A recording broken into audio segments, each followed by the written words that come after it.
Welcome to the Event and Wedding Show, your comprehensive one-stop event planning resource. We're thrilled to introduce our Meet the Masters series, which will showcase a different industry professional in each episode. Meet the Masters features an insightful discussion with industry professionals who will provide answers, make suggestions, and explore the questions that should be on everyone's mind when planning and implementing a special event. Throughout this series, we will chat with various professionals from all aspects of the event planning, execution, and event support industries. Whether it is a venue, photographer, limousine service, or print shop that is on your list, our friendly industry professionals will be here for you. Today we are pleased to introduce Doug Wolters, a professional event photographer. Doug will answer the questions that we get asked the most. A transcript of this video will be posted on our website so that you can jump to the question that is most important to you, as well as contact information for Doug's team. Without further ado, let's jump right in and talk about photography. Welcome to the Event Master Series. I'm your host, Zdravko Galenik, and it is my pleasure to introduce Doug Wolters from Doug Wolters Photography, located in St. Catharines, Ontario. Doug heads up a team of professional event photographers, and he's with us here today via Zoom to provide you with the things that you need to know when you're booking a photographer for your special event. Welcome, Doug. Thank you for joining us. Hey, thank you very much for having me. I'm actually honored. Thank you. Well, the pleasure is ours. And given that we live in a crazy time with COVID, I guess the first question we should ask is, how has COVID impacted your business? It's impacted a lot. It's it's been a very interesting year this year.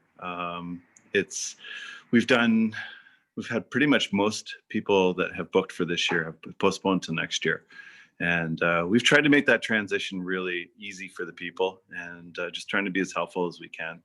We still had some weddings this year. It started off in June, and a lot of the couples that we photographed were couples that cut their numbers to what the requirements are based on what the regulations are. And it's worked out quite well, but it's definitely a different mosaic out there when we're shooting, and and a lot of the rules that we have to follow, to be conscious of when we wear our masks and so forth. But so all in all, it's been very different. We haven't been staying at a lot of receptions that long. A lot of the time, usually if it's a full day coverage with us, it's right up till about 10 o'clock. But now we're finding we're out of there about 7, 8 o'clock, that kind of thing. I guess the real consensus that people are very happy to have their weddings this year. So it's almost it's a relief for them, but at the same time, they wish they had the party aspect of it that you're not really seeing with, traditionally from the beginning of time. So in a lot of ways that's changed. We haven't really had any cancellations. We just pretty much had mostly postponements, and that's how it is. So yeah, it has affected us in a lot of ways. Very good. So let me ask you, so how long have you been in the event photography business? I've been shooting since 1989.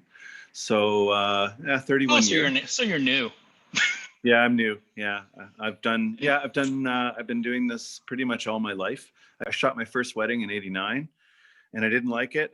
So I thought, okay. And then I got another one thrown in my lap from the first one, and I just kind of kept on going on and on and on. And I did it all through the '90s. It put me through college, which I did obviously for something else, but did that, and then I just really got back heavily into it in the later '90s, being a freelance in Oakville, and then just kind of developed to having my own studio. So yeah, it's been a long road for me. I love it. I still love wedding photography. I still get the butterflies before I get out of the car going into the bride's house or groom's house.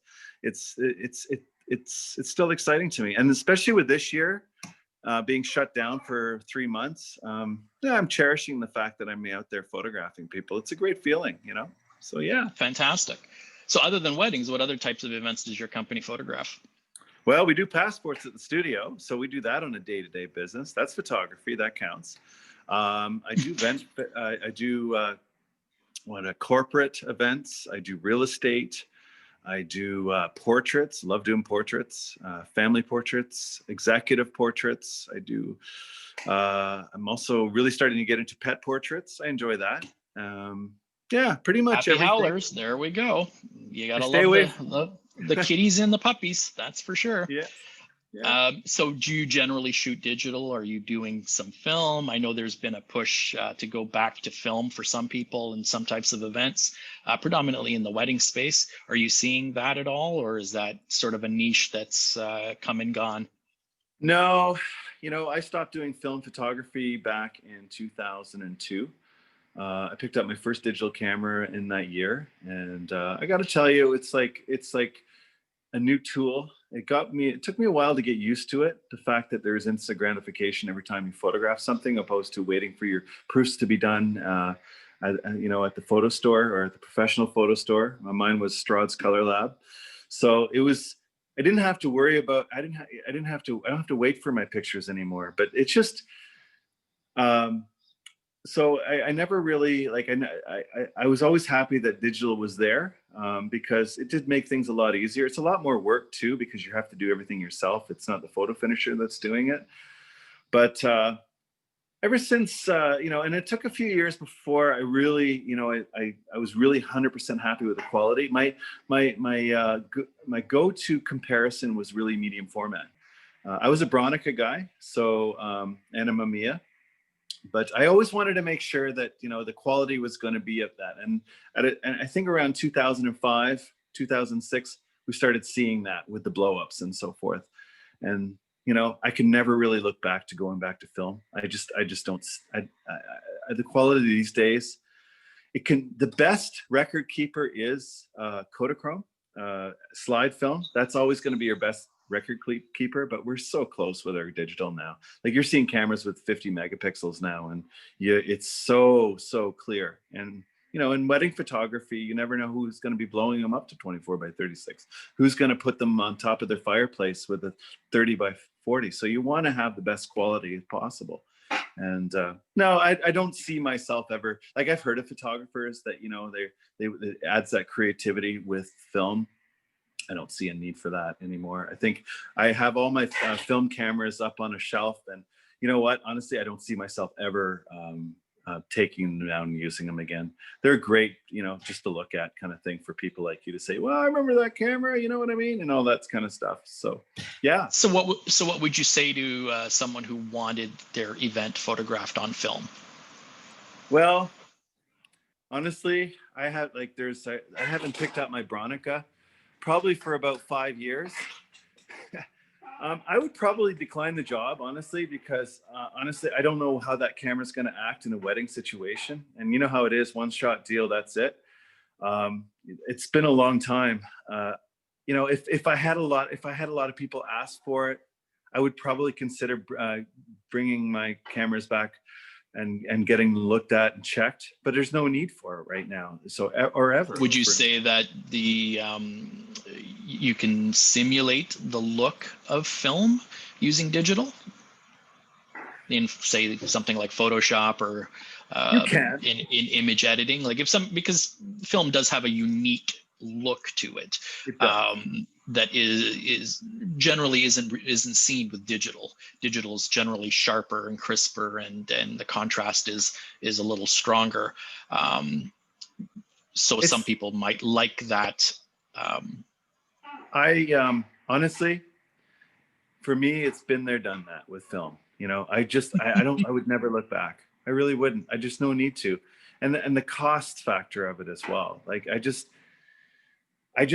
don't see a need for it, and I don't see, and with all due respect to the world out there, I don't see a lot of people seeing the difference with it. Yes, as a photographer, I see a difference with it. Obviously, there is some subtleties in it that is a difference. But as far as something that I would do as a service, no, I really wouldn't. You know what? I'm so used to the tools. I'm so used to the tools that I have right now.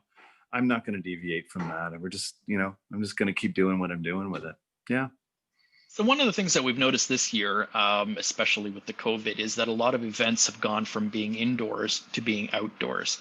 In your business, does that make a difference to you? Does it change the dynamic of the workflow?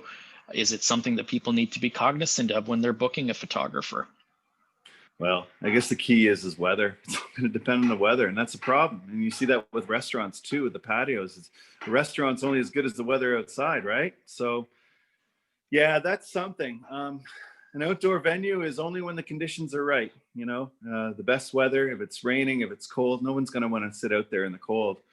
I just don't. And you know what? That's really my answer to that. As far as a photographer, is it going to change the way I do things? No, because I've done a lot of outdoor venues when COVID wasn't going on, and it's quite neat, given that the conditions are right for it. Like, it's very hard to shoot when you're in the rain. Yeah, I have preparations. I bring umbrellas, but as a photographer, and this, the lighting's not the same. It just depends, what about the conditions that you're being thrown at, and this year we've been really lucky. Would you say then that anybody that's planning an event outdoors should have a backup plan for photography indoors in the event of inclement weather? I think they should, like I say, a lot of people have the tents. There's a lot of things that you can do in that case, Good question, really, because I just photograph, and I make the best of what I do in any given situation. So if you're going to give me a really challenging place to photograph, I'm going to make it the best I can to make it look like, wow, it was actually shot. Well, like and that. I guess that's the most important element, is being able to react, and that's where the experience comes in, because you've seen everything over the years, so nothing surprises you anymore. No. So generally speaking, when a client comes in to book you for an event, do they come in with a predetermined set of images in their mind, or do you give them a list of standard things that you would photograph and then you build on it together, or how does that work? How's that dynamic? It depends on the client, really. We've got some clients that have an agenda of what they want to see out there. And then we also have clients out there that, you're the photographer, you just figure it out. We're just going to be there, and then there you go. So it's really divided. I would say most of the clientele that walk in this door are kind of like, we've seen your work. Can you just make it look like that? And I'll say yes, and this is how we're going to do it. We always have an interview, whether it's going to be at Tim Hortons or at the studio, since we do weddings all over Ontario.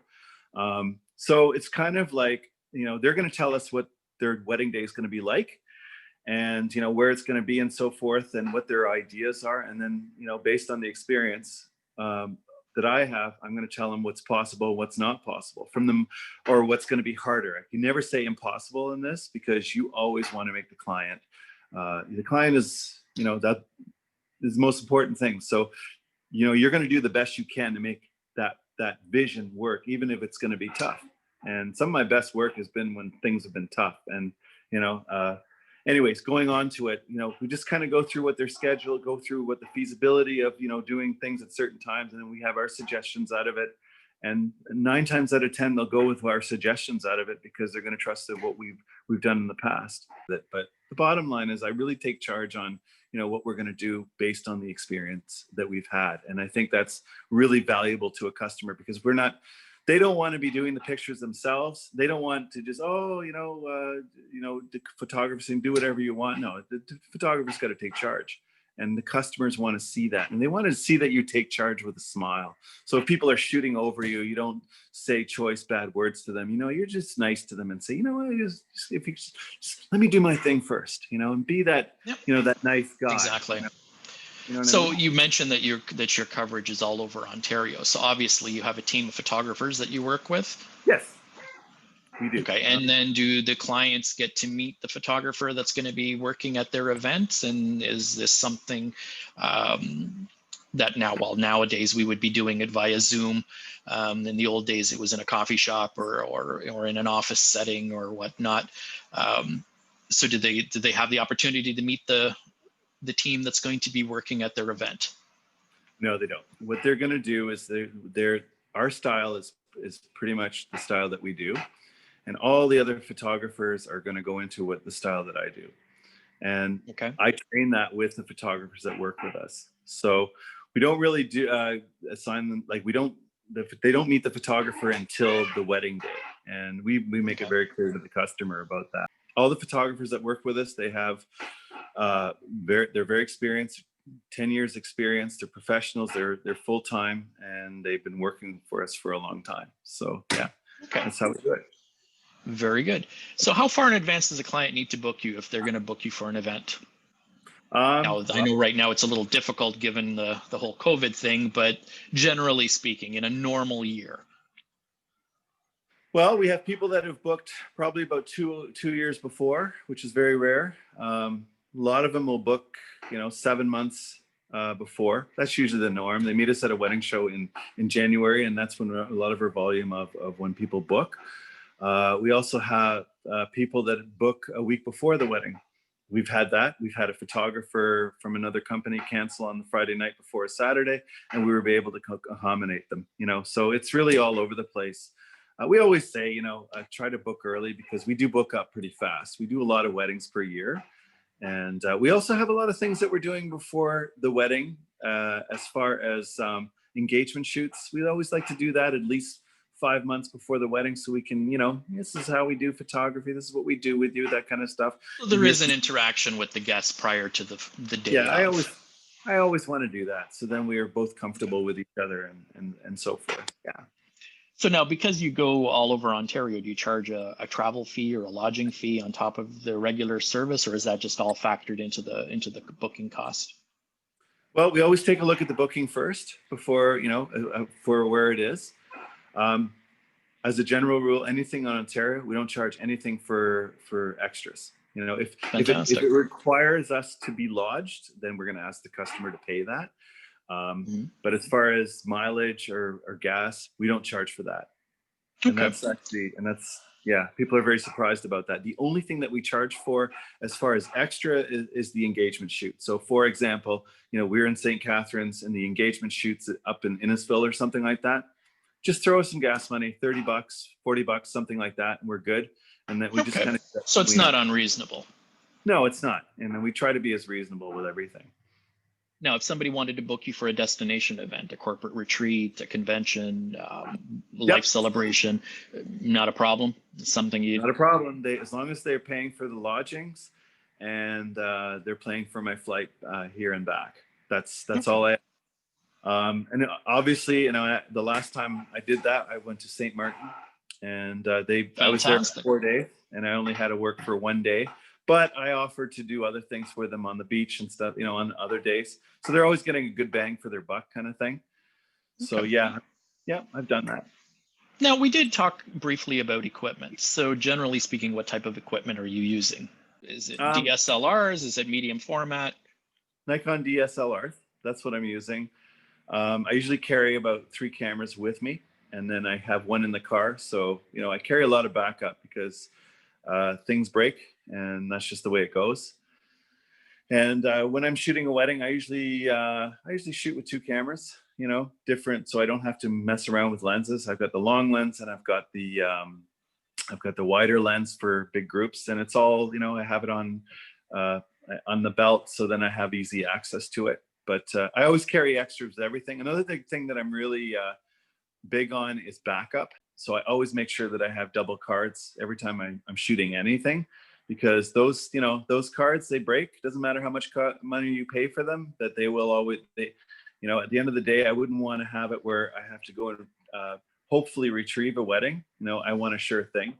So backup on the spot, and then backup when everything's being downloaded, so that I know that nothing, is going to get lost, because you never know, right? And do you generally shoot RAW format, or are you shooting JPEGs? Or I always shoot RAW, just because it's a sure thing. Now, I'm a very old school when it comes to photography, so I still have that film bug in me, where you need those settings to be 100% perfect for film, because it's a couple stops over and under that you're always worried about with digital. I follow the same rules, but with RAW, you can get away with it a lot better. I've actually shot with JPEG. You have to be dead on with it, but it's just nice to have a little bit of a buffer with RAW, and and that works out with me. That works well. So in your opinion, do megapixels matter? There's always the debate, that you need 50, 60, 100 megapixels. I mean, at what point is too much too much? Well, I think, in my personal opinion, when you start getting to, the 29 megapixels, I think you're as far as you should really go with it. you start getting into D850s, 50 megapixel. That's a lot. I think we've gone to that phase of, we're good enough where we are right now as far as the clarity. I think when in 2012 or 2011, 2012, when the D800 came out, that's as far as we really should go with it, as far as with megapixels. And is there any need for it? No, there really isn't. And even like I shot some when I was in Amsterdam last year. I shot a lot of I shot with my D300, and I blew them up to 30 by 40, and you can see one in my living room. You don't see any grain on it. So I think we're pretty good. I don't think you need to go anything more than 29, 30 megapixels. So yeah. So basically then, getting back to the event side of things, a lot of customers are asking for access to files so they can do live streamed slideshows during receptions or as things are going on. Is that something that you offer them? Is that something that they can get? Obviously, if you're shooting everything in RAW, then there is a certain amount of processing that has to happen in order to create a file that could be shown on a slideshow during the event. Is that something that you get a lot of? Do you get people Not asking really. for that? I don't really get a lot of call for it. It's like I said, if once the wedding's been done, we usually say 6 to 8 weeks, everything's edited. And I'd like to spend a bit of time going through everything and and doing the finishing touches. I don't, not to have it blow smoke in people's mouths or heads or whatever, how that expression goes. Sorry. I do everything. I do all the work in the camera with the lighting and the composure. I don't do a lot on the computer. You hear about photographers that have 5-6 months because they have to edit everything and Photoshop everything. I don't need to do that. As far as your question, because that's important for me to answer that. No, I don't have a lot of call for that. So, it's mostly we just photograph it, we video it, and then there's a given in time of when it's all completed, and that's it. Okay. Now the big question, is it okay if other people take photos while you're taking photos? You know what? And if not, why not? Okay. I guess this is where you really, and this is how you deal with people, because this is a very people-orientated profession. Like, and you hear about photographers that get very blunt about it, say, don't shoot when I'm shooting, I don't want that, and you're not going to shoot, and blah, blah, blah, blah, blah. The key is you got to communicate with people. That's the most important thing in this business, and you got to get them to like you. Otherwise, you're not going to get any referrals. That guy's an idiot. Oh, I would never hire him. That's not what we want. It bothers me when people are shooting around me as a professional, because then they're looking at that person, the people that are shooting know this couple. They've known them longer than me, all their lives, their last 10 years. So they're going to look at them, not me, because I'm the hired help, and I've only known these people for as long as I've known them, since they booked me. So they're gonna look at them. So I always say to people, you know what? I'm just gonna do my thing. I'm gonna shoot first, and then when I tell you, you can do your thing after. Totally okay. So you do give their guests the opportunity to take their own Absolutely, photos, but right? You just ask to do it first. That makes that makes perfectly good sense. Yeah. So generally, when you go to an event, how early do you get there? Well, like, do you need to scout out? Do you scout out in advance? Is that something you're doing the day of? And if you're there longer than you planned, do you generally stay, or is there additional fees for that, or are you very liberal-minded when it comes to time constraints? Depends on the situation. You know what? If a bride and groom have it top on their list for certain pictures to be done, and for me to see the place because it's important for them, I'm going to do it for them, obviously. Usually, 9 times out of 10, I don't, because it's all about really the lighting. The lighting really guides me. It's like CSI, follow the evidence. You follow the lighting as a photographer. You're going to go and you're going to go based on that. And but if they make it a big deal, that like if it's really top in their list, you're darn right I'm going to do it. Also, I always show up early in case there's just to check it out. Probably about 15 minutes early, And usually within the first 5 minutes, I can figure it out by looking at it. And that's just from my experience. But if if for any new photographer out there, you should, I always say, make sure that even if you have to be there an hour early just to feel comfortable with it, then you do that. I'm at a point in my life where I don't have to do that, but it doesn't really work for everybody. But it also depends on the bride and groom. If it's really important to them, then I'm going to do that for them, obviously. And I hope that answers your question. Well, it does. Now, there's a lot of people asking, can we get the digital files? Is that something you offer? Is that part of your packaging? Yeah. How does that work? Every package that we have, including portraits, any commercial, you always get the files. We don't count the files. It's unlimited. It's for whatever does the job is what you're going to get.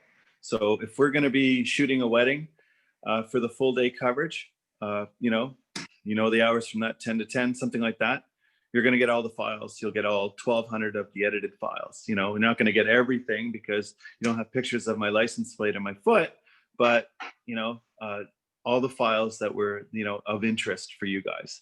We don't do a cap on that, and that goes for everything in our studio. And for a lot of people, that's very attractive because they can go to the big box store, which I'm not going to mention any names, to get their pictures developed, or any of the other photo stores. They're free to do that for their personal use. That's fantastic. And how long do you keep the digital negatives on file? I have files. I have negatives from 1989. Wow. So I don't get rid of it ever. It's, you know what I mean? On the contract, we usually say it's a year, but you know what? You just never know. We get a lot of people, and we always try to educate the people about, make sure that you download, because we do this via OneDrive, make sure you download everything onto your computer or a hard drive and back it up. So then you have it. But we still get the people calling, the OneDrive is up to its 30 days. So we reinstate that. Yes, and life happens sometimes, and hard drives fail, and so. But it's always nice when I get a couple that lost everything on their computer. We lost all of our wedding pictures. Oh my God! And then I'm that last person that they call and say, "Yeah, I do actually. I'll have that to you by tonight." Fantastic. Oh my God! Thank you. How much money? No, don't. No. It's all good. You know what I mean? It's nice to make people happy. Well, it's customer service. It's all about customer service. So generally after an event, how long does the client have to wait before they get their photos? We say anywhere from 6 to 8 weeks for editing. You got to give us at least that, just to, because we do have obviously we have a lot of other weddings, but 6 to 8 weeks is usually our timing on it. If it goes longer than that, we always email or phone them and let them know that it is going to be longer. Usually people are really understanding about that, but you do hear stories that photographers take half a year for their editing. No, we don't do that. We always, it's 6 to 8 weeks. That's the norm. Okay, fantastic. And finally, what's the one thing that sets you and your studio apart from other event photography companies? Price and experience. That's the big thing. And we have a lot of really good reviews. That's good. It's pretty much the quality and the price. People like the price. We're recession proof, that kind of thing. And a lot of people don't have $2,000 to spend on photography. It's a breath of fresh air when they find a photography studio that does it for under $1,000. So and fantastic, especially in the COVID year. Yep. When not a lot of people are working. And finally, last question: what's the one thing that people should ask of their photographer that they almost never do? Do you carry backup? They never ask me that question. Do you carry backup? That's the biggest thing that I'm big on with all the photographers is you have to have backup. I have actually been to weddings where I've attended, and the photographer only had one camera to shoot the whole wedding. And I said to him, "So that's the only camera that you have?" I'd say, "Yeah." And it's like, "Well, what happens if it breaks?" He says, "Well, it'll never break. I just bought it." I've had cameras crap out, and I've always had a backup. And you know what I mean? It's just it's such the professional rite of passage. And insurance is very important too. Insurance is, you know, a lot of photographers aren't insured, and that's a big thing. It's a very, very important point. Liability insurance protects everyone that's at the event, not just the photographer. Yeah. Well, Doug, thank you so much for your time. We really appreciate it, and we respect the fact that you're our inaugural interviewee. For everyone that's listening and watching, thank you so much for your time. There's all of Doug's contact information will be in the transcript located at the bottom of the page. Thank you all, and we look forward to the next one. Have a great day. Thank you very much for having me. Take care. Cheers. Thank you for watching, and we hope you found the information presented informative and enlightening. You can reach our guest using their contact information listed below.